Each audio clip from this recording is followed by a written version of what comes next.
Shalom Bapak Ibu Saudara yang dikasihi Tuhan. Seri pengajaran hari ini berjudul Dampak Takut akan Tuhan. Saudara, orang yang takut akan Tuhan pasti kelihatan dari peragaan hidupnya.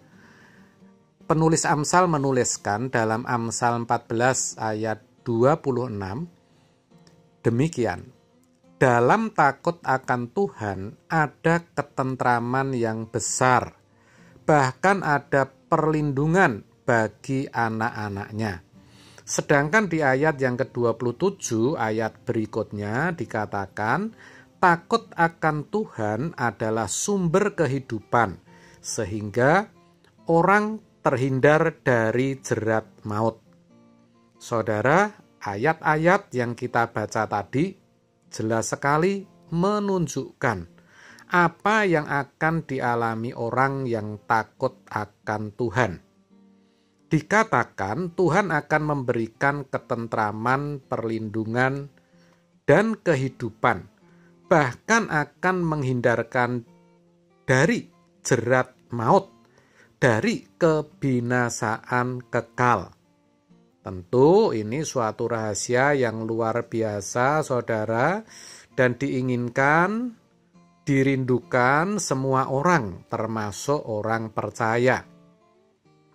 Pertanyaannya, apa yang dimaksud takut akan Tuhan? Takut akan Tuhan adalah hidup yang menghormati Tuhan secara patut, sebagaimana mestinya. Sudah saya jelaskan berkali-kali. Orang yang takut akan Tuhan adalah orang yang menyediakan diri untuk dikembalikan ke rancangan Allah semula, menjadi kembali segambar dan serupa dengan Dia. Ini tidak mudah, karena ini bukan sekedar jadi orang Kristen lalu selesai.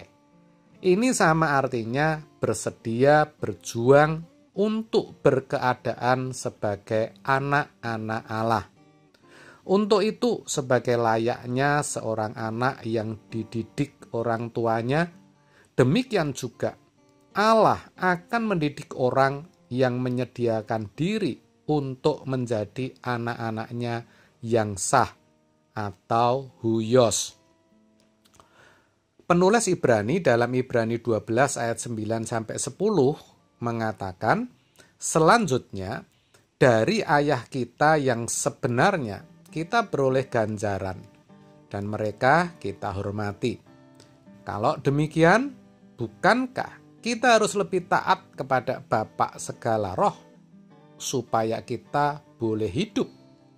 Sebab mereka mendidik kita dalam waktu yang pendek, sesuai dengan apa yang mereka anggap baik. Tetapi Allah menghajar kita untuk kebaikan kita, supaya kita beroleh bagian dalam kekudusannya. Dikatakan kita harus taat kepada Bapa segala roh. Artinya dengan rendah hati, mau menjalani proses pendidikan, proses pendewasaan dari Allah Bapa kita. Memang Dia menghajar dan menyesah kita, tetapi ingat, hajaran atau sesahan itu bukan untuk menjatuhkan atau mencelakakan atau membinasakan kita. Sebaliknya, semua untuk kebaikan kita, agar kita boleh ambil bagian dalam kekudusannya. Jadi, mau tidak mau, kita harus berjuang untuk hidup dalam kekudusan. Itu bukan pilihan, tapi suatu kemutlakan, keharusan, supaya kita bisa sungguh-sungguh menjadi anak-anak Allah. Sebab itu, keluarlah kamu dari antara mereka, dan pisahkanlah dirimu dari mereka, firman Tuhan.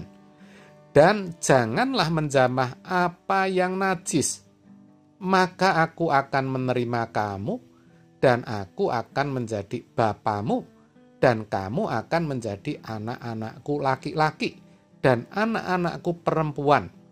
Demikianlah firman Tuhan yang maha kuasa. 2 Korintus 6 ayat 17 sampai 18. Jadi jangan berkata tidak mungkin terlebih dahulu. Saudara, kalau Tuhan perintahkan, Dia sudah tahu kapasitas atau kemampuan kita. Dia juga tidak membiarkan kita. Dia memberikan fasilitas, yaitu Roh Kudus, Injil, serta penggarapan Allah, di mana Dia turut bekerja dalam segala hal, melalui setiap peristiwa dan kejadian yang kita alami untuk mendatangkan kebaikan. Artinya, untuk membentuk kita agar bisa berkeadaan sebagai anak-anak Allah, agar kita benar-benar menjadi anak-anak yang berkenan kepadanya, yaitu bagi mereka yang mengasihi Dia dan terpanggil sesuai dengan rencananya. Roma 8 ayat 28. Yang dimaksud rencananya di sini adalah proses dikembalikannya manusia ke dalam rancangan Allah semula. Dengan penjelasan ini, sekarang jadi jelas. Sekarang kita tahu, saudara, bahwa agar bisa berkeadaan sebagai anak-anak Allah, itu bukan tergantung pada siapapun, juga bukan bergantung kepada Tuhan, tetapi bergantung kepada diri kita sendiri. Apakah kita mau dibentuk melalui didikan dan ajaran Tuhan atau tidak? Apakah kita mau dikembalikan ke rancangan semula atau tidak? Apakah kita benar-benar mau menjadi anak-anaknya atau tidak? Harus jujur saya katakan bahwa tidak semua orang Kristen bisa benar-benar diakui sebagai anak-anak Allah atau huios. Boleh saja kita menyebut diri kita sebagai anak Tuhan atau anak Allah, tetapi tidak demikian dengan pengakuan dari Allah sendiri. Maka tidak heran kalau pada hari yang terakhir banyak yang ditolak oleh Tuhan. Hanya mereka yang mengasihi Tuhan yang bisa mengalami proses pembentukan. Orang yang mengasihi Tuhan, hidupnya hanya ditujukan kepada Dia. Baik makan, minum, atau apapun yang dilakukan hanya untuk kemuliaan Tuhan. 1 Korintus 10 ayat 31. Orang yang mengasihi Tuhan tidak akan mempedulikan apa yang sedang dialaminya. Mau Tuhan melepaskannya dari kesulitan atau tidak.